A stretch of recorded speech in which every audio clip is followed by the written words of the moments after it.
The U.S. military remains on high alert tonight in Washington, ahead of Wednesday's inauguration of President-elect Joe Biden.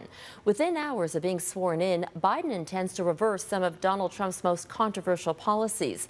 Jennifer Johnson has more on the Democrats' plan for his first day in office. The inauguration stage at the U.S. Capitol is quiet. A dress rehearsal ahead of Wednesday's ceremony was canceled due to security concerns. Trump defense officials say they will protect Washington no matter what the commander-in-chief says or does. We take Homeland Security very, very seriously. We deal with a lot of curveballs of all kinds, and yet we march forward to keep the American people as safe as we possibly can. Lawmakers are shocked at what Washington looks like now. It reminds me of visiting Baghdad, going to the Green Zone and seeing so much military presence and barricades. I never thought I would see that in our own capital or that it would be necessary, but there is a profound threat from domestic violent extremists. On Wednesday morning, President-elect Joe Biden will not be greeted at the White House by President Donald Trump, as is tradition.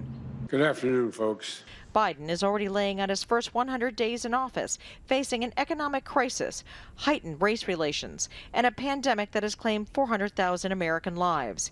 He has just named a new team of scientific advisors. We're going to lead with science and truth. We believe in both. This is how we're going to, God willing, overcome the pandemic and build our country back. The day he takes office, Biden will undo several Trump policies. The U.S. will rejoin the Paris Climate Agreement and repeal the ban preventing citizens from coming into the U.S. from certain Muslim countries. Biden will also sign an order protecting people from evictions and require masks on federal property and for interstate travel. President-elect Biden, then President Biden, is going to come into office and take decisive steps to roll back some of the most egregious moves of the Trump administration. Biden has spoken to lawmakers in Congress, asking them to push his agenda forward, including new economic and immigration reform packages, while also holding President Trump's impeachment trial in the Senate. A challenging start for a new president trying to heal a country after 4 turbulent years. Jennifer Johnson, Global News, Washington. State capitals across the U.S. are preparing for any insurgents ahead of Biden's inauguration. Today, there were calls for Trump supporters to protest the results of the American election. But for the most part, it was quiet. Even so, there are still concerns the smallest spark will ignite a fire of protests. Tonight, Mike Armstrong reports from Pennsylvania.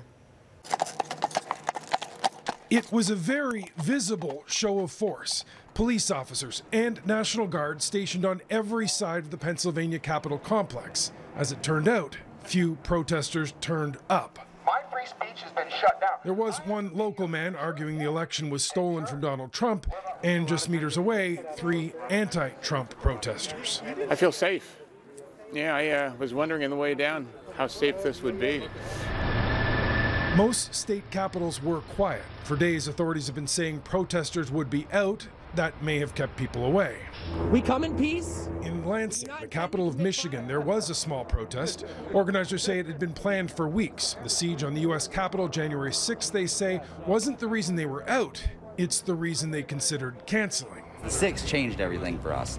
It made us really worried about coming out here. Obviously, you see the fences. They were really worried. The FBI stopped by my work 3 days ago to talk to me about coming out here.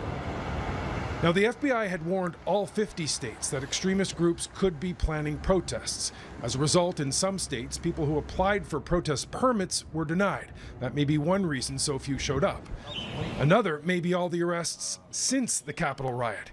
The FBI picked up another suspect in Nashville, Tennessee, Sunday morning. But it's been 10 days of arrests and perp walks. It likely isn't inspiring more towards protest or insurrection. It may be dissuading them. Whatever it is, the mayor of Washington says the threat of domestic terrorism has to be taken more seriously. We never believed that so-called patriots would attempt to overthrow their government and kill police officers, but that's exactly what happened. The extra security won't stop today. Most states will continue to protect their capitals through Wednesday's inauguration. Robin? Mike Armstrong in Harrisburg, Pennsylvania.